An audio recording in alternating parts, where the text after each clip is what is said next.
Okay, great. So, good evening, everyone. During the last few weeks, we studied Kiddushin. We studied actually parts of the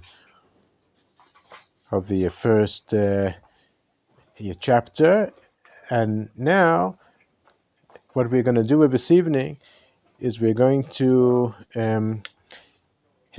take a step backwards and look at everything from a different perspective. And tonight we're going to learn about the inner meaning of Kiddushin. So I would like you, please, to have a look at the beginning of the Mishna of the first chapter, and then compare it to the beginning of the Mishna of the second chapter. So who wants to read the first Mishnah? Let me read it. A woman is acquired by example, becomes betrothed to a man to be his wife in 3 ways. And she acquires herself, example, she terminates her marriage in 2 ways. Okay, great. Just to have this clarified, in the bold letters, it is the Mishnah of the Gemara, and in regular letters, it is the interpretation. This is from the Koren edition to the Talmud, the Steinsaltz edition. Okay, so it just okay. Now the second Mishnah. Who can read the beginning of the second chapter? It's source 2. A man can betroth a woman by himself or by means of his agent. Similarly, a woman can become betrothed by herself or by means of her agent. A man can betroth his daughter to a man when she is a young woman, either by himself or by means of his agent. Okay, thanks. So, what does it mean, betrothed by themselves? What does that mean? Kiddushin, it means lekadesh. No, I mean by themselves. What does that mean? Oh, he could either do it himself, okay. Or with an agent, or by a shaliach, right? So, what is the main difference between the beginning of the first Mishnah, just the 3 or 4 words which you start off your first chapter, and then the 4 words where you start the second chapter? What do you think is the main difference? One starts with Kenyan, one's talking about Kiddushin. One's talking about acquiring, and the second one's talking about betrothing. Okay, very good, very good. You could see that it is a different terminology, right? As you said, the first Mishnah, there's the word of a kinyan, haishaniknet, acquired. And in the second chapter, it is already talking about a kiddushin. So the question is, why is there such a difference? So why not to stay in the same terminology? Why do you change it? Because it obviously means the same thing, right? So it is very strange that Rabbi Yehuda HaNasi, the editor of the Mishnah, decided to use 2 separate terms for the same thing, right? Who can suggest an answer?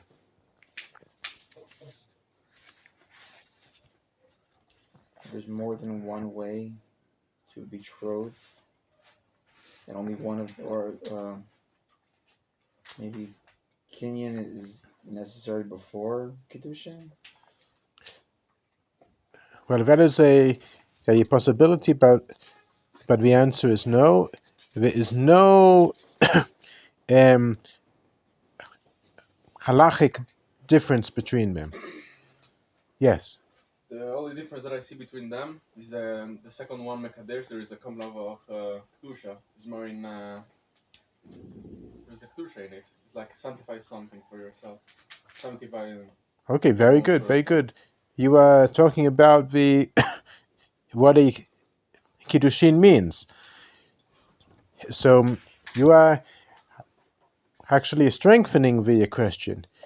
If it is better to use a Kiddushin, why does the first Mishnah use acquisition?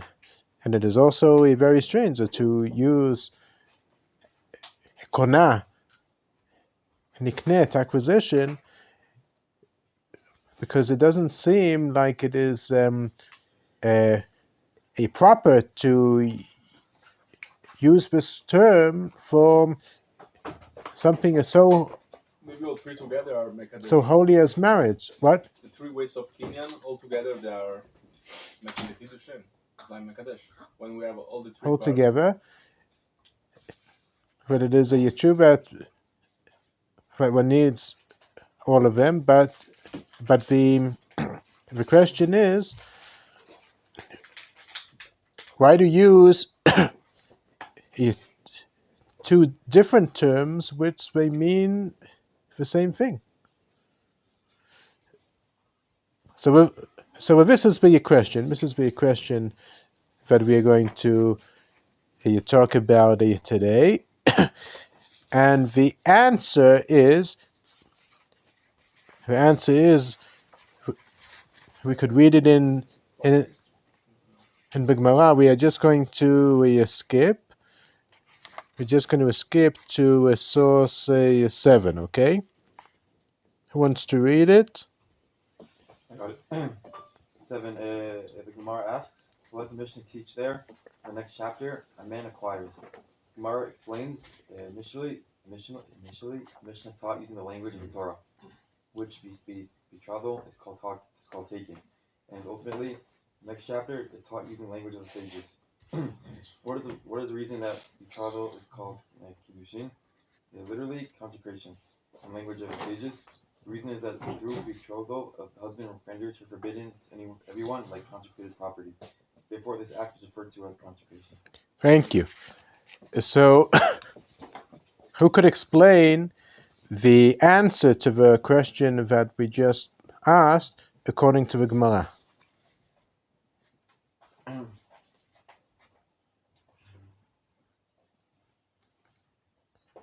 So isn't it like betrothal is more of like we explain acquire? So it is based on what we can see. The pshat is just it's been the property of the husband, and it is forbidden to everyone. It's like a property to him, like in a purchase, because it says here there's like 3 ways to acquire a wife, and I believe one of them is giving like a gift, and giving a gift is like declaring that this is my property. Okay, very good. You are So explaining. when you put a Yes. ring on somebody, Yes. it's worth it more than a fruit. So she becomes betrothed. A woman becomes betrothed to the man. That's right. And one has to say, "Harei at mekudeshet li b'yetabat zu kedat Moshe v'Yisrael," and it has to be said in front of the 2 witnesses who are kasher. So then you still need the other 2. It has to be a kosher witnesses. No, but so once you put the ring, does it you still need the other 2? That is the Kiddushin. That is the Kiddushin. In a wedding there's actually 2 stages. There's the stage of the Kiddushin, which is putting the ring on, and then there's the reading of the Ketubah, which is the document, the legal document that expresses all of the rights that the woman has and the obligations that the husband has towards her. And then after that, it is the stage of marriage itself, and there's the chuppah, and there's the blessings that you say. Okay, so it's two stages. Yeah, At the time of the stages, he just a moment. If you need it, Yes? 3 ways, but if you do 1 way, it's not enough. No, You need all 3. that's right. Yeah. Yeah. So it's the reason that he uses the language of kinyan and then kiddushin is because first of all that's the language of the Torah and this is the language of the Chazal, but also because hekdesh is consecrated property, Mm-hmm. and even though it's inappropriate to call a woman property, Mm-hmm. when he's mekadesh her, he's consecrating her. The way that consecrated property is that it's forbidden to anybody else. Mm-hmm. So is that why we use the language of kinyan? Well,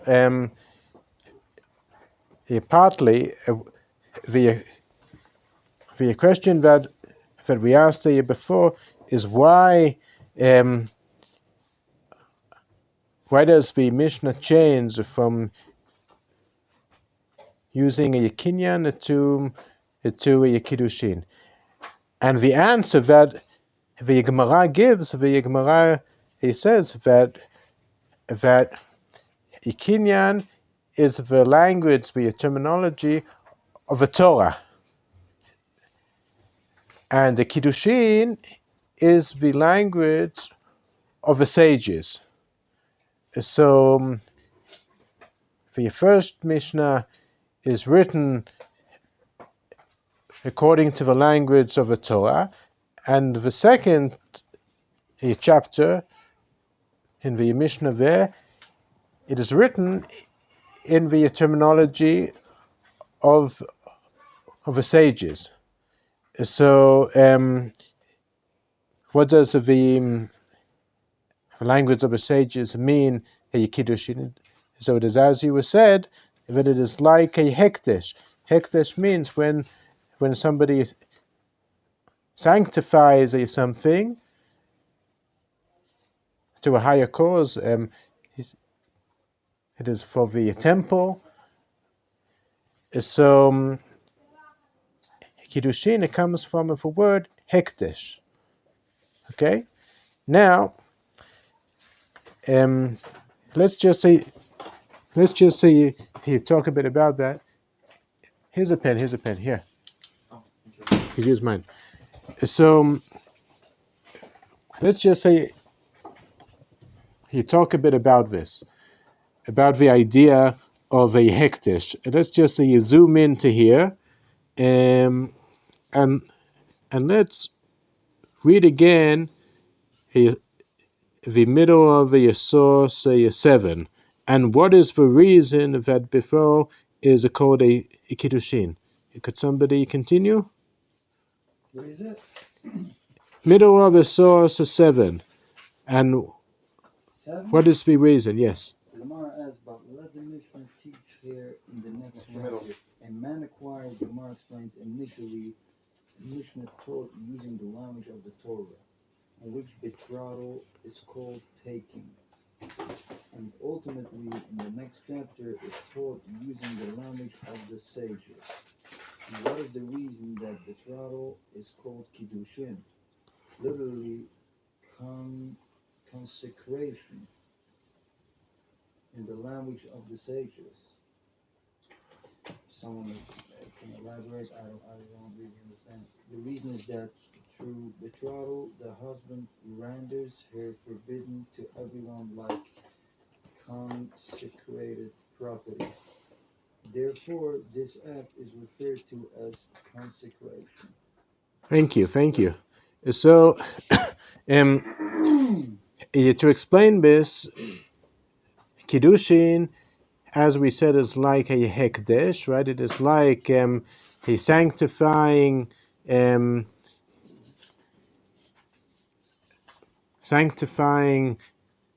husband that he sanctifies his wife, and that means that she is only special for him. Now, what question could we ask about this? Well, my question was Mhm. same one, but so why didn't the Torah use that word? What is Beautiful. Very good. Why didn't the Torah use this word? Very good, very good. This is a very good question. Another question that we could ask, perhaps you turn the page and look at the Maimonides in source 12. Maimonides, a person cannot consecrate an entity that does not belong to him. The laws of Temurah. So what question arises from the Maimonides? It's far different from the one that we learn in the Mishnah, because it says here, or in the source number 7, in the Gemara. How is it different? It says here, it renders her prohibited That's right. to everyone, like consecrated property. But here it says we cannot consecrate any entity that does not belong to him. Very good. So the question is, how could it be that the terminology of a sage's works, that it is a Kiddushin, it is a Hekdesh? How could the husband sanctify her? The Maimonides says that nobody can sanctify anything that doesn't belong to him, right? Yes. The wife belongs to, until she's married, she belongs to his father, and the father agreed to marry off his doctor. So you're making like a stipulation with her father, and so in a sort of sense, she's agreeing with the. That's interesting, and that is interesting in what you're saying. That maybe a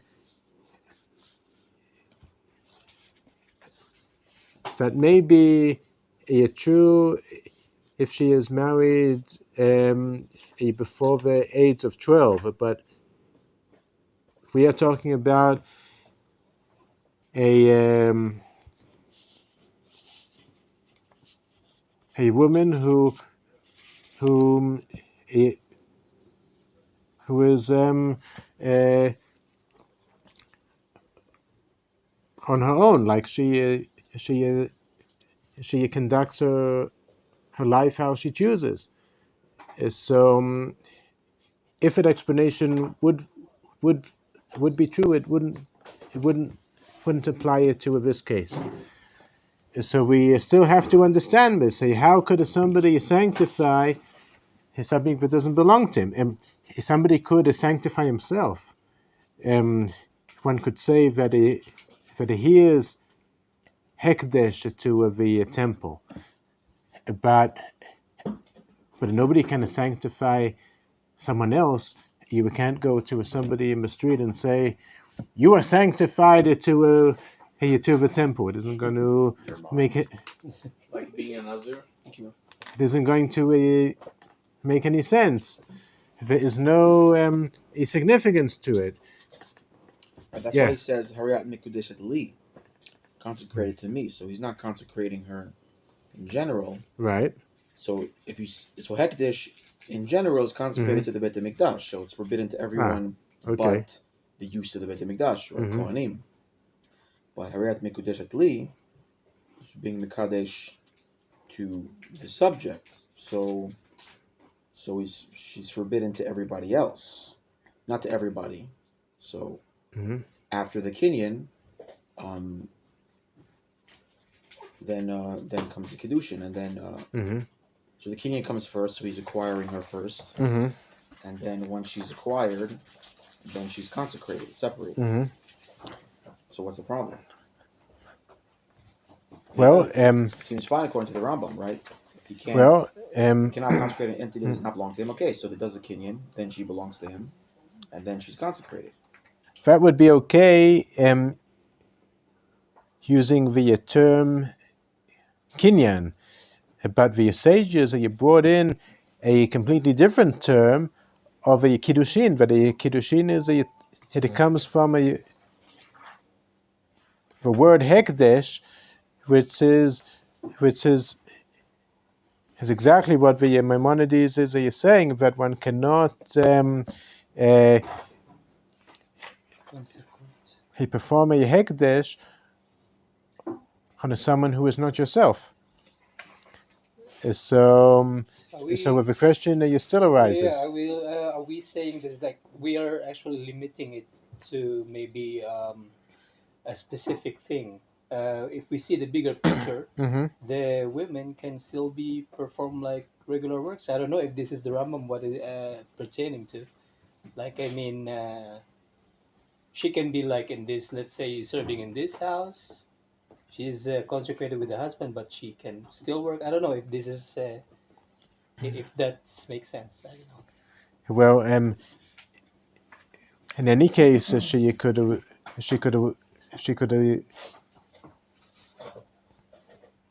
anything that she chooses to. Yeah. It is only the Kiddushin itself. So, so to answer both of the questions that we asked two questions, and we are going to answer both of these questions with one answer. The first question was, why to change the two terms?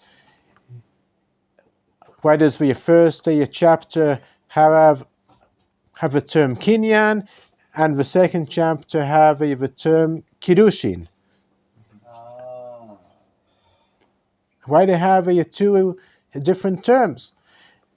So the Gemara says that the first chapter is talking about the language of the Torah, kinyan, and the second chapter is you're talking about the language of the sages, kiddushin.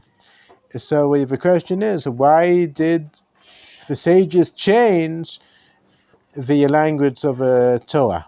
Okay, so this is the first question. The second question is, kiddushin comes from the word hekdesh, and the question is, how could one sanctify anything that is not himself? Because the Maimonides says that a person can only sanctify himself or something that belongs to him. So how does this work? So these are both of the questions, and to answer both of these questions with one answer, which is going to explain to us the inner meaning not only of the Kiddushin, but also of marriage itself, is something extraordinary. This is something extraordinary. So let's say you start by taking a step back. Let's say you talk about marriage. The Zohar says something now. The Zohar is a very important book of the Kabbalah, which is Rabbi Shimon Bar Yochai is known to be the author of the Zohar, and he teaches us something very, very interesting. Who wants to read source 14?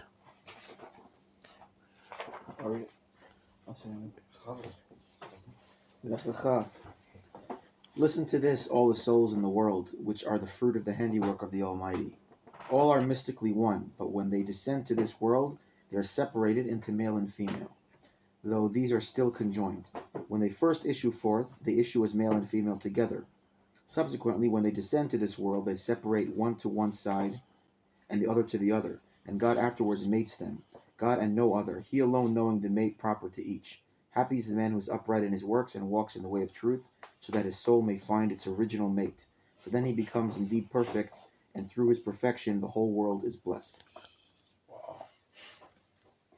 Thank you. So this is a very, very deep, and it is difficult to understand even some of it.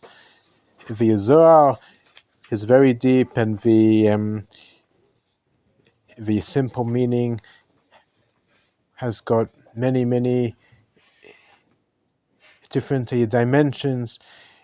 But there is one thing that we could learn from here, that a husband and wife are in the essence one entity. One entity, they are actually one soul that when it descends into this world, it becomes separated into a male and a female, and everyone is brought up in their own way, and then finally they meet each other, and then they become one entity once more. So they actually. When is the first time they become an entity? Sorry, what? When is the first time they become an entity? When they are up in heaven, before the soul comes down into this world, so it is one entity. Wow. So this is very deep. It is very deep, and it also explains many things, and it also gives a whole new perspective on marriage. But it is not just an agreement between two people who love each other, and they decide that they want to live with each other. But it is something that goes back to the dawn of their creation.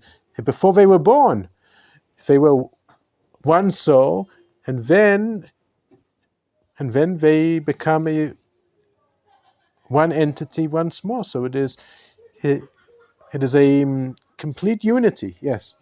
So it says that if a man walks, like if he's upright and walks away from Mhm. truth, then he'll find his original mate. That's right. If you don't, then you're just gonna marry some other random soul. It's not matim to your soul. Well, that is a very good question. That is a very good question. And as I said, there are many deep ideas here, but I don't know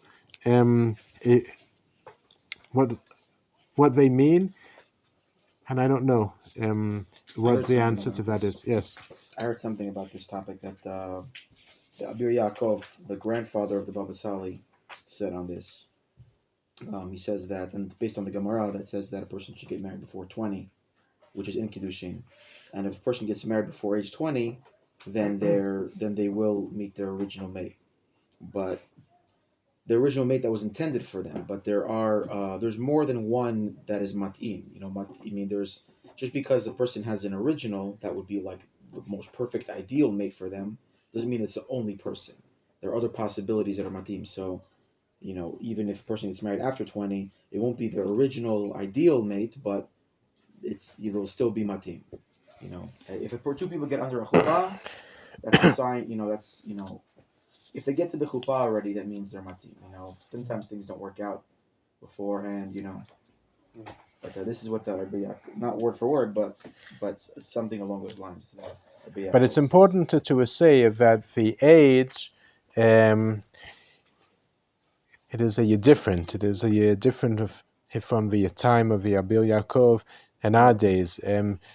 So one should know that you take it literally, that it has to be specifically age 20. It says in the Talmud, it says in the Mishna, for example, Ben 18 lechuppah, that one has to get married when he is 18. And then nowadays, it is very rare to find the people who actually get married at that age. These days also where people aren't mature enough at that age. So one shouldn't take it literally. One has to remember that since we are Abir Yaakov, and nowadays there have been 100 years. That's right, and things have changed, but yeah. I just noticed something. So the rabbi mentioned that when the souls are from the heavens, right? and they are straight to the earth to be separated. They're So separated, that's right. does it necessarily connecting to Michel's question about the age? I mean, it's parallel according to what the rabbi says, but according to the history, there's a lot of, like, let's say Moshe Rabbeinu's father and mother Yocheved, and it's 100 years old. Yocheved is around 100 years old, if I'm not mistaken, and his father, what's his father's name again? Amram. Amram is quite younger than her.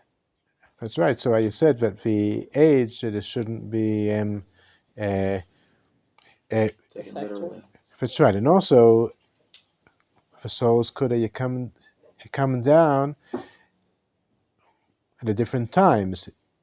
And it doesn't say here that the original his soul he comes down at the same time. It could be that the male part of the soul is going to come down first, and then the soul of the female is going to come down. So it doesn't have to be at the same time. But the idea is that in the essence they are actually one. And now, through using this idea, we are going to answer both of the questions that we asked. Okay? And who could answer the second question? The second question is easier to answer. We asked, how could it be that one can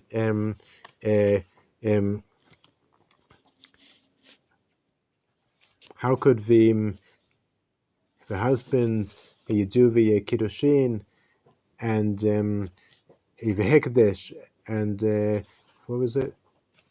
The term I used? Kinyan. Not a Kinyan. How could one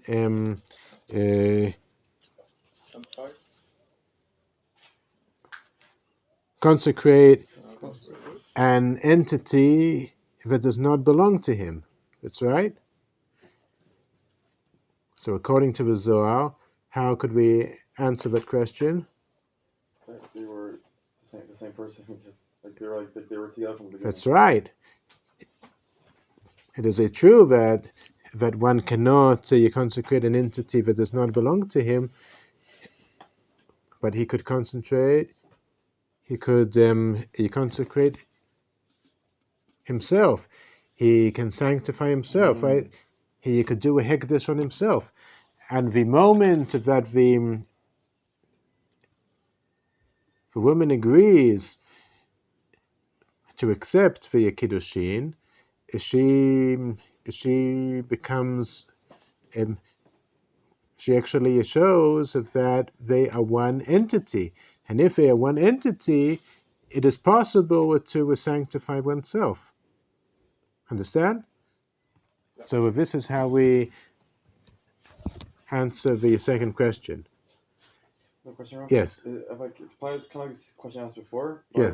If a person, I guess, goes in the way of sin, and they don't marry to marry their other half, then isn't the person they marry not them anymore because they didn't marry their other half, or they didn't marry themselves? So, as I said, with the Zohar here, it does not say anything. If you would pay attention again to the Zohar, it is speaking in the positive. It is not speaking in the negative. It does not say anything about someone who does not merit it to find the soulmate. It just says that if somebody walks in the way of the truth, he is able to find his original mate.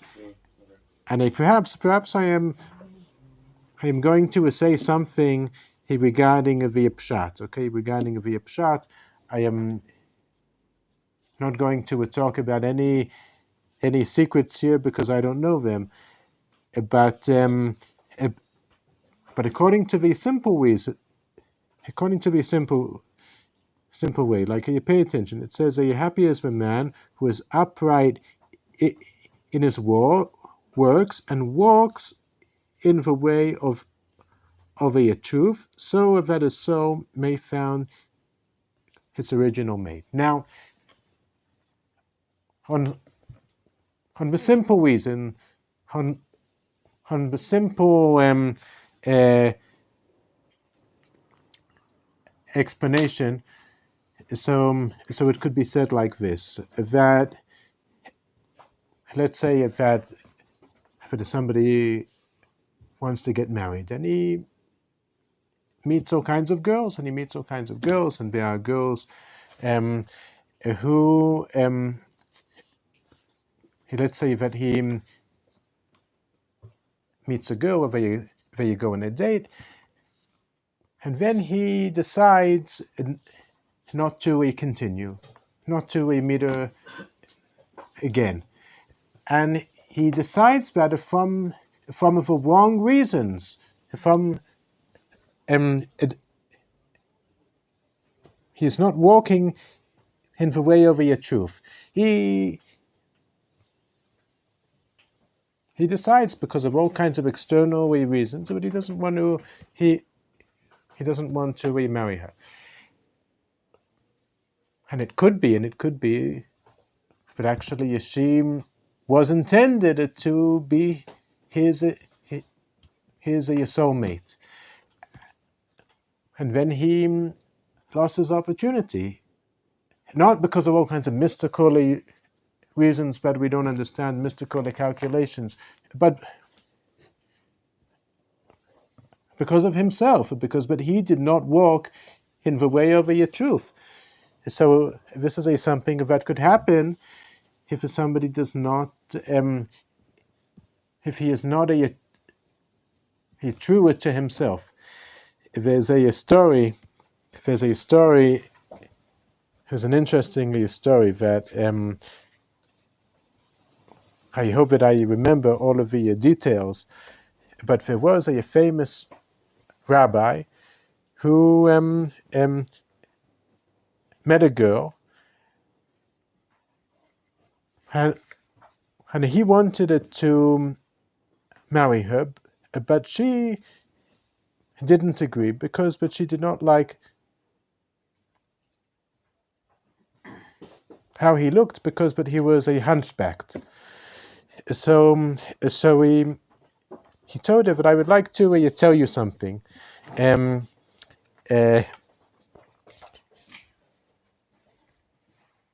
We are actually one soul.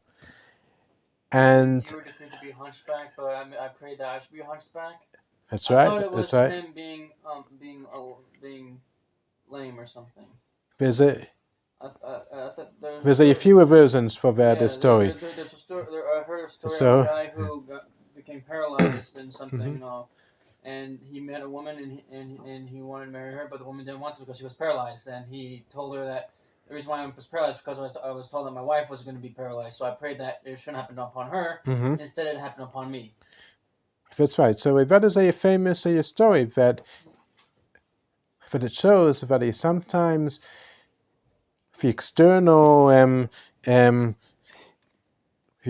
aspects, they are just a disguise, and one should walk in the way of truth and really see the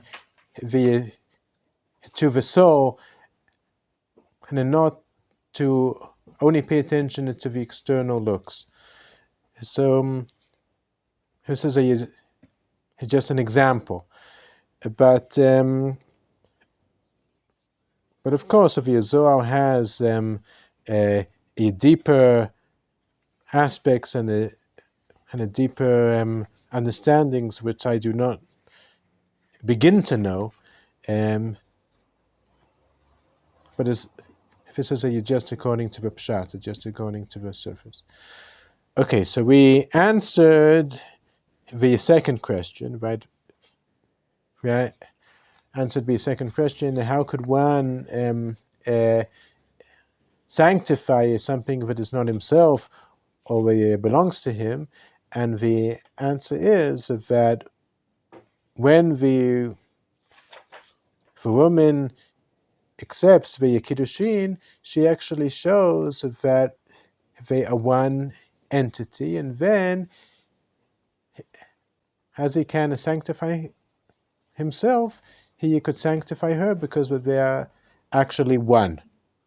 Okay, so this is the answer. Now, concerning the first question that we asked, why did the sages change from the language of Torah?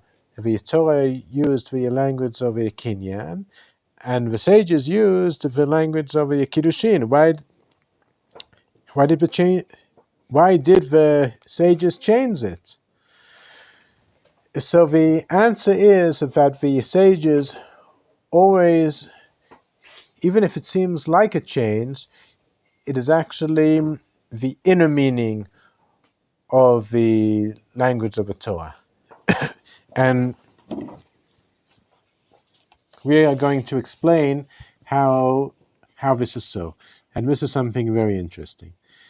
So we first of all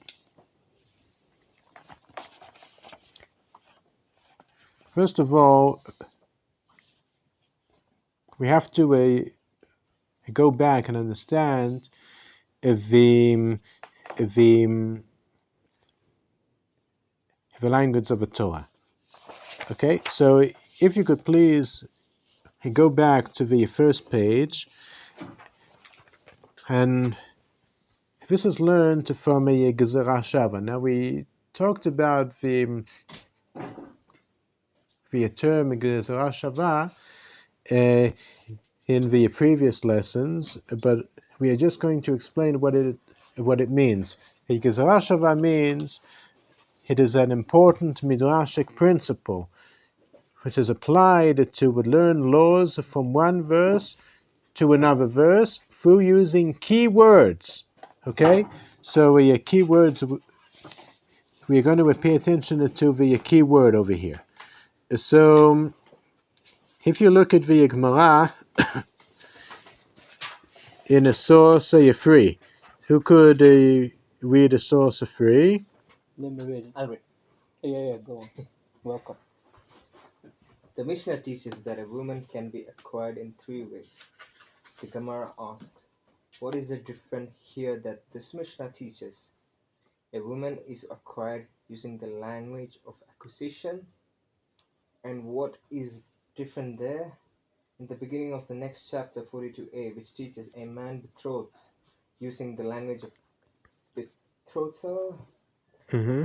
The Gemara explains, in this Mishnah, the Tana utilized the language of acquisition because he wanted to teach about betrothal through money, which is the standard means of exchange in act of acquisition. Continue, please. 4?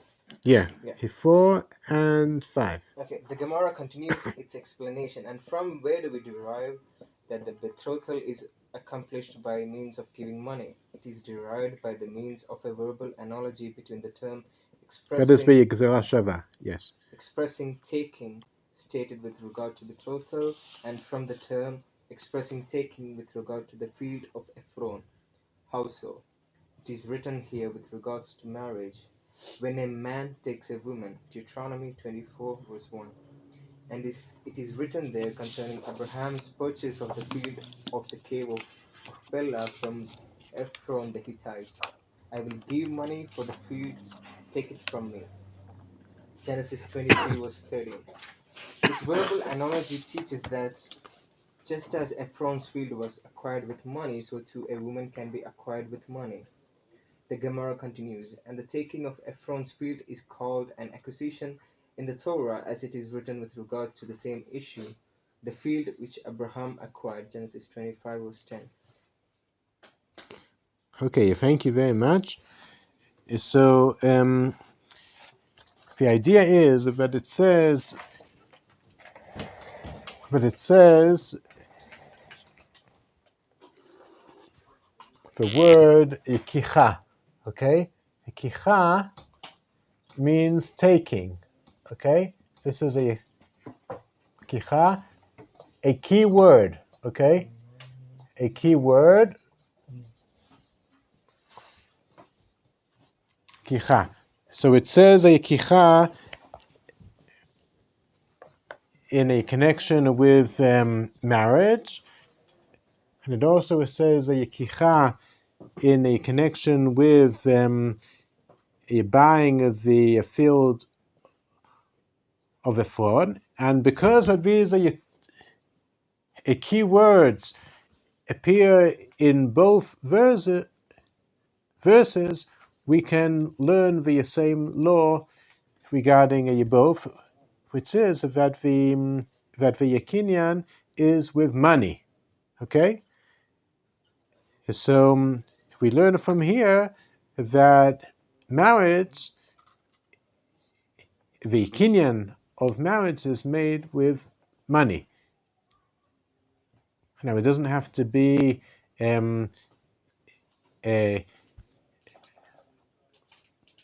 actual money. It could be something that is worth money, like a ring. Okay? Now, we learn this from the verse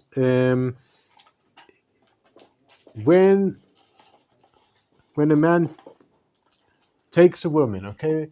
Because that kicha means take. Okay? Now,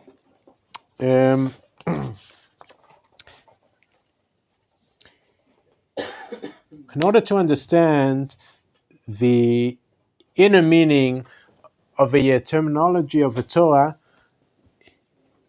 we should not only observe the verse in the Devarim, but it says, if a man he takes a wife, rather we should also observe the first time in the Torah that the verb kicha is mentioned concerning husband and wife. And where is it written? In the second chapter of Bereshit. Now, you could turn, please, to source 13. Who wants to read this? Let me read it. This is the second chapter of a Bereshit. So Hashem cast a deep sleep upon a man, and he slept. And he took one of his sides, and he filled in flesh in its place. Then Hashem fashioned the side that he had taken from the man into a woman, and he brought her to the man. And the man said, "This time it is my bone of my bones and my flesh of my flesh. These shall be called woman, for from man was she taken." Thank you. How many times is the verb taken written here? 3. 3 times. And in the original Hebrew, it is also 3 times. Hikicha, times 3. Okay? Now,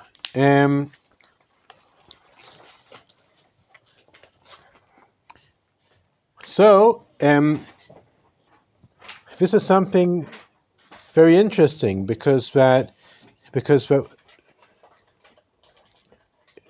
if we want to try and understand the question that we asked, why did the sages change the terminology of the Torah? The answer is that they did not change the terminology of the Torah. It is a true of it. It says a kinyan and it says a kiddushin, but kinyan, in its deeper meaning, it actually comes from a Bereshit. And it talks about when it talks about it teaches us that woman is a part of man, because but she was created from the side of man. So the terminology of the Torah teaches us that the deeper meaning of a kicha, of marriage, is learned from Breshit, and this teaches us that husband and wife are actually one. So we asked, how did the sages change the terminology of the Torah? So according to what we just explained, they did not change the terminology. Rather, they were sensitive to the deeper dimension of the terminology of the Torah Kicha, which it teaches us that a husband and wife are actually one. So if we go back to a Breshit, that chapter 2 that we just read, it teaches us the inner meaning of a kicha, that it is not just something legal, that it talks about that a kicha is a kinyan, and a kinyan deals, and a kinyan is made by money, but it teaches us something philosophical, that a husband and wife are actually one. Now, the question is, what is the basis of the idea that I just presented, that a kicha is connected to a Breshit? The question is that the Gemara learned kicha from Devarim. So how could I come and say that we are going to learn it from a Breshit? So this is a very good question, right? And the answer is that indeed it is impossible to learn it from a Breshit unless we find an ancient source that does so. And actually there is such a source. And this I would like you to see, please, in source 11. If we are going to find a source that builds a bridge between Hekicha and Breshit, so then we could say what we just presented, and then this is going to be amazing, because that all our answers are going to be, all our questions are going to be answered. So who wants to read source 11? And if you wish, says that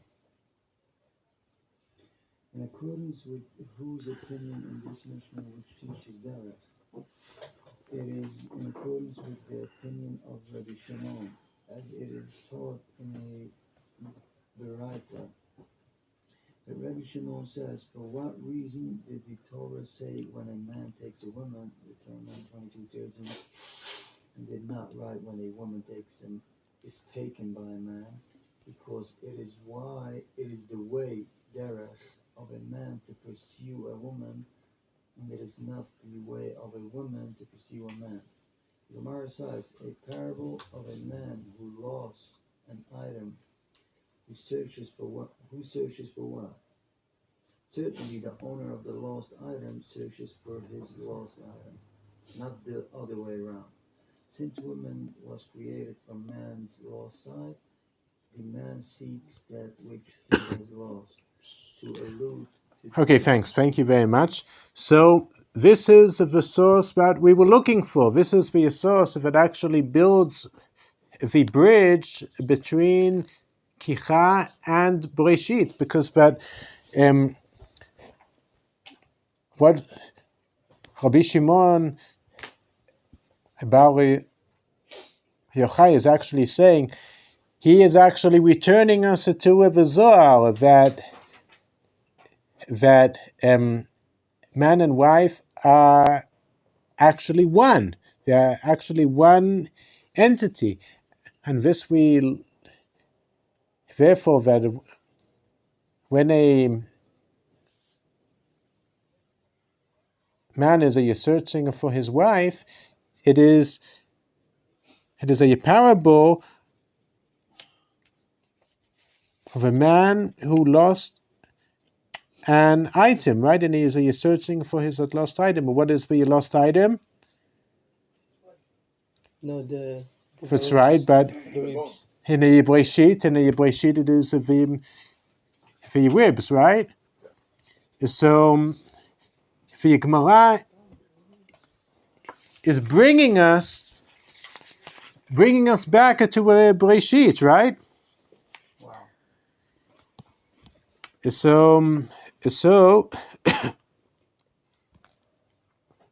So we see from this that the sages explain the terminology of the Torah Kicha according to what is written in the Breshit, and not only according to what is written in the Devarim.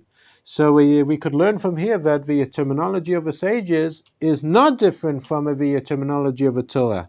It actually articulates the depths of the terminology of the Torah. So when the Torah refers to the connection between husband and wife with the term kicha, hikinyan, the Torah articulates the idea that the woman was taken from the man in Breshit. And when the sages refer to the connection between a husband and wife with the term Kiddushin, they articulate the idea that one can only elevate himself to Hekadesh. Therefore, husband and wife are in the essence one entity. So the sages and the Torah are actually saying the same idea in different words. So this explains many things. This explains when we see differences between what it says in the Torah and what the sages are saying, we should always know that the sages are always able to understand the deeper meaning of the Torah. And it is true that they use sometimes a different terminology, but when you understand the terminology in depth and you go back to the sources, so where you will find out that it is actually the same thing.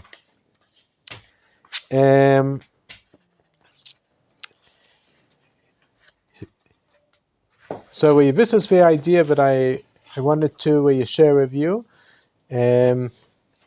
which it actually sums together the inner meaning of Kiddushin. So if there's any questions, any comments? It's amazing. I Yeah. had a question, like, why is a woman compared to the land which you acquire yourself with money? And when you started reading the Bereshit, I got it in the mind that Hashem made us from the earth. Ah, so that's interesting. It's interesting what it's you like say. it's a part of ourselves, and you're like buying it from Hashem, especially. Like he planned the woman for us, but we are acquiring her from Hashem himself. It is interesting. However,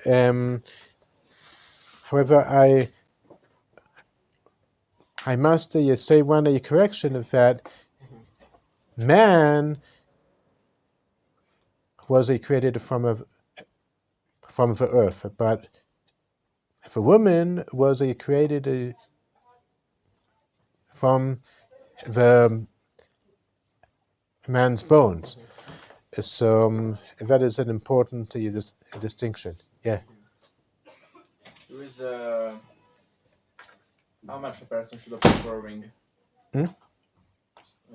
What do you say? How much does a person should pay for a ring? We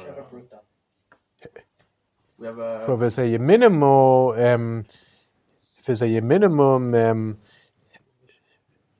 value of it, there has to be at least a pruta. But it is a good idea to buy a nice ring that is worth. It doesn't have to be worth tens of thousands, but it should be. Normally, it is a gold ring without any diamonds. It should not be a diamond ring. It shouldn't have Plain gold ring. any precious stone. Engagement. What? The one for the engagement. The engagement, that is just a. The engagement ring, it is not a halacha. It is not a halacha. It is just a secular custom, but it is not a. It's a nice thing. You can give a bracelet and. It's a nice thing. It is a nicer to give, but it is important when you give the engagement ring. So it has to be very clear that it is not that it is not a kiddushin. Yeah. Because but if something happens and the couple decide engaged, the couple decides that they want to break it off, it is very, very complicated if one gives the ring as a kiddushin, like if it's in front of your two witnesses and somebody says for words, so it makes it very complicated. But why did I say that it shouldn't be a ring that has a precious stone? Because with a precious stone, it confuses the value, because that the bride can think that it is worth such and such, and it is really not, because with a precious stone, like people don't understand the values of the precious stones, and also diamonds, just a diamond expert can understand it. So that's why it should only be a plain gold ring. It shouldn't be anything else. So some people say that it could be a silver ring, but it shouldn't have any installments and also a carvings. It should be just a plain, simple gold ring. There are all kinds of deeper explanations to this, but you could read in the book of Rabbi Aryeh Kaplan, which is over here. I saw it on that shelf, but perhaps it is in a different shelf now. Made in Heaven. That is the book of Rabbi Aryeh Kaplan. He has got a whole chapter about the ring, and he explains there the different aspects and the different halachic aspects and the Kabbalistic aspects about the importance of the ring. So whoever is interested should look. It is over here, Made in Heaven. That is the book of Rabbi Aryeh Kaplan. Yeah. How much is one pruta worth? A good question. I do not know, but it is probably just a few shekels. But of course, it is better to buy a proper ring and not to humiliate the bride, but it should be a proper golden ring. So also you're not allowed to buy gift for a woman, if she's not your relative. It has to be completely clear that it is not a kiddushin, right? That is true. It is better not to buy any gifts. Yeah. And one more thing. Yes. So again, I missed the point of why diamond or any other thing is more difficult to contemplate. Because that the value is not clear, and when the woman accepts the the ring, so it has to be that she accepts it by estimating of the value. And if she thinks that it is worth more than it really is, so it could be a problem, because it could be a mekach ta'ud. It could be like a mistake. If what? She thinks that the Kiddushin is on a ring that is worth 10,000 shekels, but it has a diamond and something, but it really The value is only worth like 5.